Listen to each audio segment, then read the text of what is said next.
Telegram from the Embassy in the Soviet Union to the Department of State. Moscow, October 26, 1962, 7 p.m. Embassy translation follows of letter from Khrushchev to President, delivered to Embassy by messenger, 4:43 p.m. Moscow time, October 26. Begin text. Dear Mr. President, I have received your letter of October 25th. From your letter I got the feeling that you have some understanding of the situation which has developed and some sense of responsibility. I value this. Now we have already publicly exchanged our evaluations of the events around Cuba, and each of us has set forth his explanation and his understanding of these events. Consequently, I would judge that, apparently, a continuation of exchange of opinions at such a distance, even in the form of secret letters, will hardly add anything to that which one side has already said to the other. I think you will understand me correctly if you are really concerned about the welfare of the world. Everyone needs peace. Both capitalists, if they have not lost their reason, and, still more, communists, people who know how to value not only their own lives, but, more than anything, the lives of the people's. We, communists, are against all wars between states in general, and have been defending the cause of peace since we came into the world. We have always regarded war as a calamity, and not as a game, nor as a means for the attainment of definite goals, nor, all the more, as a goal in itself. Our goals are clear, and the means to attain them is labor. War is our enemy and a calamity for all the peoples. It is thus that we, Soviet people, and together with us, other people as well, understand the question of war and peace. I can, in any case, firmly say this for the peoples of the socialist countries, as well as for all progressive people who want peace, happiness, and friendship among peoples. I see, Mr. President, that you too are not devoid of a sense of anxiety for the fate of the world, and of what war entails. What would a war give you? You are threatening us with war. But you well know that the very least which you would receive in reply would be that you would experience the same consequences as those which you sent us. And that must be clear to us, people invested with authority, trust, and responsibility. We must not succumb to intoxication and petty passions, regardless of whether elections are impending in this or that country or not impending. These are all transient things, but if indeed war should break out, then it would not be in our power to stop it, for such is the logic of war. I have participated in 2 wars, and know that war ends when it has rolled through cities and villages everywhere, sowing death and destruction. In the name of the Soviet government and the Soviet people, I assure you that your conclusions regarding offensive weapons on Cuba are groundless. It is apparent from what you have written me that our conceptions are different on this score, or rather, we have different estimates of these or those military means. Indeed, in reality, the same forms of weapons can have different interpretations.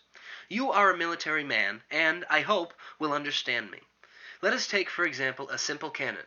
What sort of means is this? Offensive or defensive? A cannon is a defensive means if it is set up to defend boundaries or a fortified area. But if one concentrates artillery and adds it to the necessary number of troops, then the same cannons do become an offensive means, because they prepare and clear the way for infantry to attack. The same happens with nuclear weapons as well, with any type of this weapon. You are mistaken if you think that any of our means on Cuba are offensive. However, let us not quarrel now. It is apparent that I will not be able to convince you of this, but I say to you, Mr. President, are a military man and should understand. Can one attack if one has on one's territory even an enormous quantity of missiles of various effective radiuses and various power, but using only these means? These issues are a means of extermination and destruction. But one cannot attack with these missiles, even nuclear missiles of a power of 100 megatons, because only people, troops, can attack. Without people, any means, however powerful, cannot be offensive. How can one, consequently, give such a completely incorrect interpretation as you are now giving, to the effect that some sort of means on Cuba are offensive? All the means located there, and I assure you of this, have a defensive character, are on Cuba solely for the purposes of defense, and we have sent them to Cuba at the request of the Cuban government. You, however, say that these are offensive means. But, Mr. President, do you really seriously think that Cuba can attack the United States, and that even we, together with Cuba, can attack you from the territory of Cuba? Can you really think that way? How is it possible? We do not understand this. Has something so new appeared in the military strategy that one can think that it is possible to attack thus? I say precisely attack and not destroy, since barbarians, people who have lost their sense, destroy. I believe that you have no basis to think this way. You can regard us with distrust, but in any case, you can be calm in this regard, that we are of sound mind and understand perfectly well that if we attack you, you will respond the same way. But you too will receive the same that you hurl against us, and I think that you also understand this. My conversation with you in Vienna gives me the right to talk to you this way. This indicates that we are normal people, that we correctly understand and correctly evaluate the situation. Consequently, how can we permit the incorrect actions which you ascribe to us? Only lunatics or suicides who themselves want to perish and to destroy the whole world before they die could do this. We, however, want to live and do not at all want to destroy your country. We want something quite different, to compete with your country on a peaceful basis. We quarrel with you. We have differences on ideological questions, but our view of the world consists in this, that ideological questions, as well as economic problems, should be solved not by military means. They must be solved on the basis of peaceful competition, as this is understood in capitalist society on the basis of competition. We have proceeded and are proceeding from the fact that the peaceful coexistence of the two different social political systems now existing in the world is necessary, that it is necessary to assure a stable peace. That is the sort of principle we hold. You have now proclaimed piratical measures, which were employed in the Middle Ages, when ships proceeding in international waters were attacked, and you have called this a quarantine around Cuba. Our vessels, apparently, will soon enter the zone which your navy is patrolling. I assure you that these vessels now bound for Cuba are carrying the most innocent, peaceful cargoes. Do you really think that we only occupy ourselves with the carriage of so-called offensive weapons, atomic and hydrogen bombs?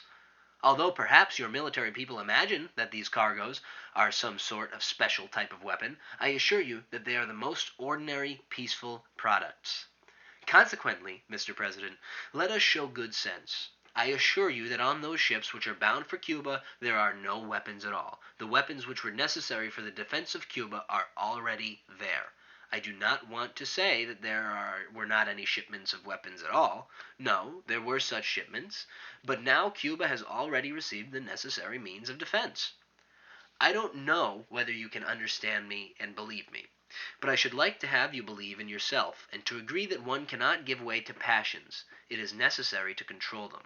And in what direction are events now developing? If you stop the vessels, then, as you yourself know, that would be piracy. If we started to do that with regard to your ships, then you would also be as indignant as we and the whole world now are. One cannot give another interpretation to such actions, because one cannot legalize lawlessness. If this were permitted, then there would be no peace. There would also be no peaceful coexistence. We should then be forced to put into effect the necessary measures of a defensive character to protect our interests in accordance with international law. Why should this be done? To what would all this lead? Let us normalize relations. We have received an appeal from the Acting Secretary General of the UN, Utan, with his proposals. I have already answered him. His proposals come to this, that our side should not transport armaments of any kind to Cuba during a certain period of time while negotiations are being conducted, and we are ready to enter such negotiations, and the other side should not undertake any sort of piratical action against vessels engaged in navigation on the high seas. I consider these proposals reasonable. This would be a way out of the situation which has been created, which would give the peoples the possibility of breathing calmly. You have asked what happened. What evoked the delivery of weapons to Cuba? You have spoken about this to our Minister of Foreign Affairs. I will tell you frankly, Mr. President, what evoked it. We were very grieved by the fact, I spoke about it in Vienna, that a landing took place, that an attack on Cuba was committed, as a result of which many Cubans perished. You yourself told me then that this had been a mistake. I respected that explanation. You repeated it to me several times, pointing out that not everybody occupying a high position would acknowledge his mistakes as you had done. I value such frankness. For my part, I told you that we too possess no less courage. We also acknowledged those mistakes which had been committed during the history of our state, and not only acknowledged, but sharply condemned them. If you are really concerned about the peace and welfare of your people, and this is your responsibility as President, then I, as the Chairman of the Council of Ministers, am concerned for my people. Moreover, the preservation of world peace should be our joint concern, since if, under contemporary conditions, war should break out, it would be a war not only between the reciprocal claims, but a worldwide, cruel, and destructive war. Why have we proceeded to assist Cuba with military and economic aid? We have proceeded to do so only for reasons of humanitarianism. At one time, our people itself had a revolution, when Russia was still a backward country. We were attacked then. We were the target of attack by many countries. The United States of America participated in that adventure. This has been recorded by participants in the aggression against our country. A whole book has been written about this by General Graves, who at that time commanded the United States Expeditionary Corps. Graves called it the American Adventure in Siberia. We know how difficult it is to accomplish a revolution, and how difficult it is to reconstruct a country on new foundations. We sincerely sympathize with Cuba and the Cuban people, but we are not interfering in questions of domestic structure. We are not interfering in their affairs. The Soviet Union desires to help the Cubans build their life as they themselves wish, and that others should not hinder them. You once said that the United States was not preparing an invasion, but you also declared that you sympathized with the Cuban counter-revolutionary emigrants, that you support them and would help them to realize their plans against the present government in Cuba. It is also not a secret to anyone that the threat of armed attack, aggression, has constantly hung, and continues to hang, over Cuba. It was only this which impelled us to respond to the request of the Cuban government to furnish it aid for the strengthening of the defensive capacity of this country. If assurances were given by the President and the government of the United States that the USA would not participate in an attack on Cuba and would restrain others from actions of this sort, if you would recall your fleet, this would immediately change everything. I am not speaking for Fidel Castro, but I think that he and the government of Cuba, evidently, would declare demobilization and would appeal to the people to get down to peaceful labor. Then, too, the question of armaments would disappear, since if there is no threat, then armaments are a burden for every people. Then, too, the question of the destruction not only of the armaments which you call offensive, but of all other armaments as well, would look different.